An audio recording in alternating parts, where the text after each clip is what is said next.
The film begins with a woman named Iris, who's heartbroken. Not long ago, she lost her son, and since then, it feels like her life has come to a standstill.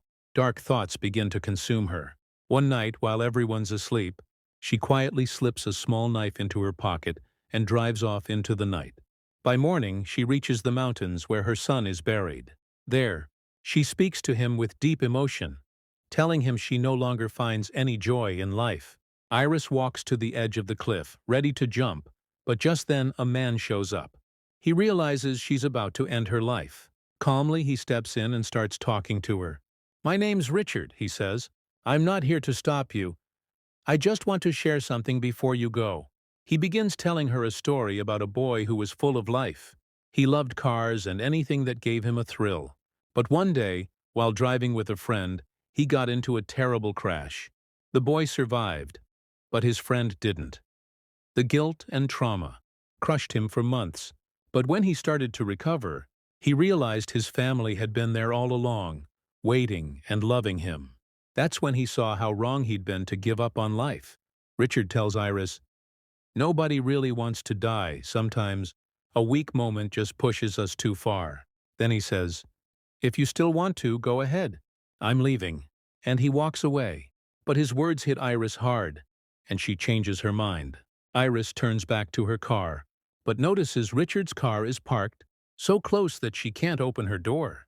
Richard walks up holding an umbrella and offers to help. But something feels off. Why would he carry an umbrella on such a hot, sunny day? Suddenly, he attacks her. The umbrella is actually a stun device, and the electric shock knocks her out. Half conscious, Iris can only feel him tying her hands and feet, and then tossing her into his car. When Iris regains consciousness, she stays quiet. Secretly, she tries to call her husband using her smartwatch. But Richard catches on and tells her, "It's useless. There's no signal here. No one's coming to help you. That plan fails." Then Iris remembers. She had that knife in her pocket from the night before.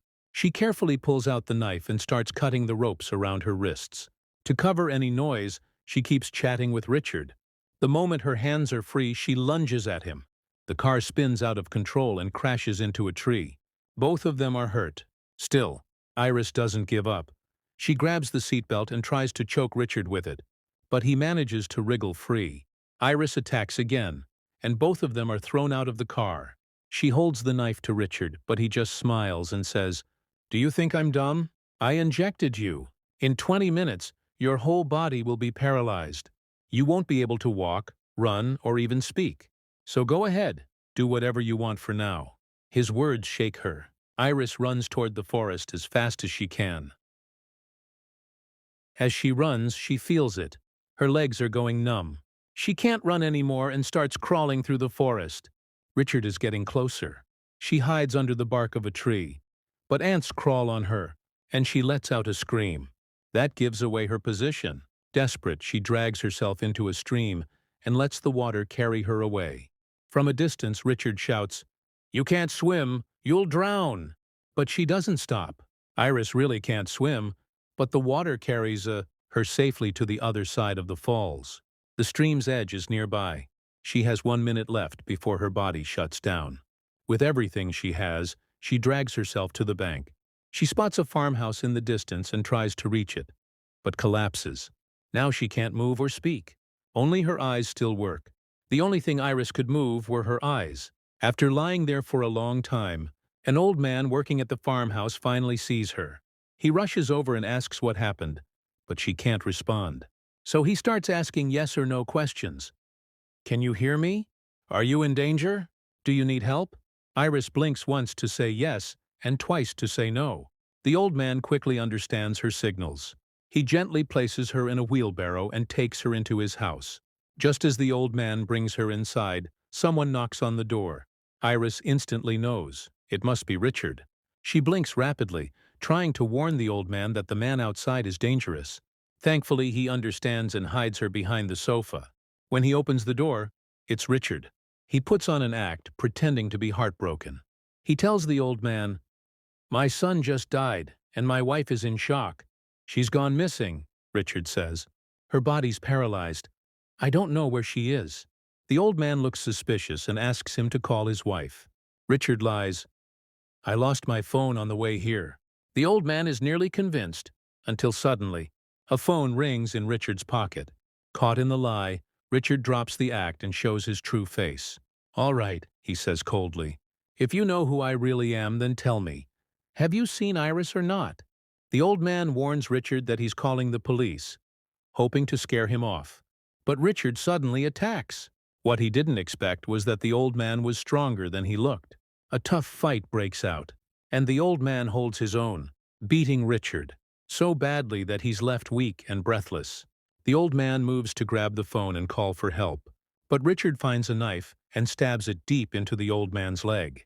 As the man collapses in pain, Richard yanks the knife out and brutally stabs him in the stomach again and again. The old man dies on the spot, groaning in pain. Iris saw everything from behind the sofa. What happened was horrifying. The old man was murdered because of her. Now that Richard had killed someone, he was desperate to cover it up. He poured kerosene around the house and set it on fire before escaping. Iris was still alive and she didn't want to burn to death. Using every bit of energy she had, she moved one finger and slipped it through the window slats, tapping it open and shut. From outside, Richard noticed the movement. He realized someone inside was still alive. Richard knew that whoever was inside might expose him, so he checked and saw Iris was still alive. He picked her up and loaded her into a nearby truck, the old man's truck, since both of their cars were far away. Iris couldn't speak, but she could still hear. On the way, Richard got a call from his daughter. She said, "Dad, I miss you. Mom and I are coming to visit." Richard panicked. "No, my work isn't finished yet. You can't come right now," he told her firmly. His daughter kept insisting. They were on their way, no matter what he said. Richard grew more stressed and nearly crashed the truck. Then something worse happened. The truck ran out of fuel.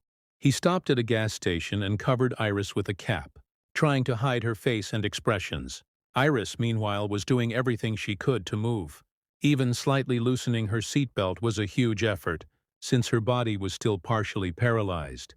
At the gas station, Iris saw a little boy. He looked about the same age as her son. The sight made her even more emotional. The boy sensed that something was wrong. But before he could speak to her, his mother came and pulled him away. The woman noticed Iris's strange condition and quietly called the police, giving them the truck's license plate number.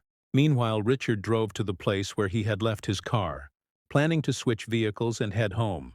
Just as Richard was about to leave, a police officer stopped his truck. He told Richard they had received a complaint about his vehicle. Richard acted calm and confident. "You must be mistaken," he said. "Everything's fine. I'm just on a road trip with my wife." The officer asked to speak with his wife. One look at Iris's face was enough to sense something was wrong. Richard quickly added, "She's just drunk. That's why her face looks off." While Richard was talking to the officer, Iris somehow managed to lower the car window. The officer walked over, and Iris used every last bit of strength to whisper, "Help me." That one moment changed everything.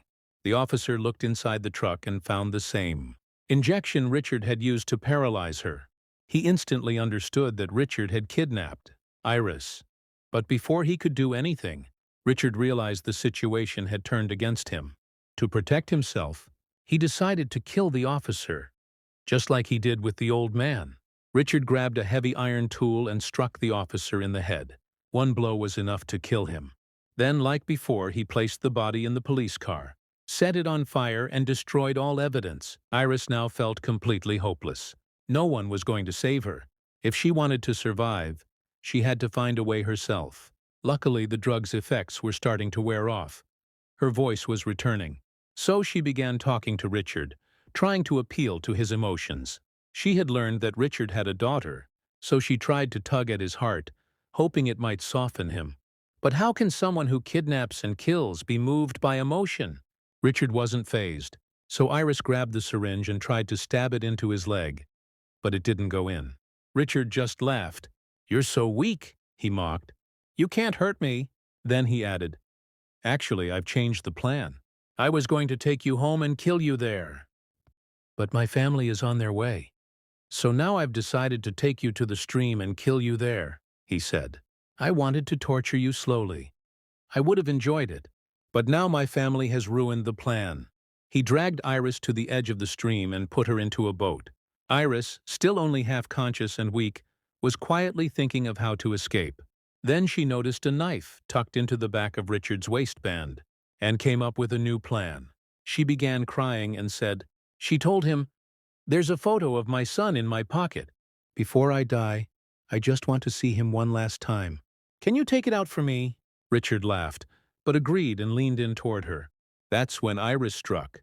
She grabbed the knife from his waistband and stabbed him in the lower neck, the blade pushing through into his mouth. Richard screamed in agony. He pulled out his gun to shoot her, but Iris snatched it away and fired at him first. The bullet hit him, and he fell into the water. Iris felt a sense of relief. She had finally defeated her attacker. Her life was safe now. But the danger wasn't over yet.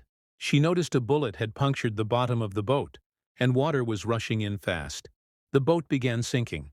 Still partially paralyzed, Iris couldn't move much, and soon she began to go under. Luckily, because of the paralysis, her body floated to the surface like a lifeless body. After a little while, her body began to recover and she slowly swam to the riverbank. Once she reached it, she started laughing. She couldn't believe she'd survived a psycho killer. She felt relieved and was about to leave when she noticed Richard had also survived. He had washed up on the opposite bank, badly hurt and barely breathing. Iris could have called the police, but she chose not to.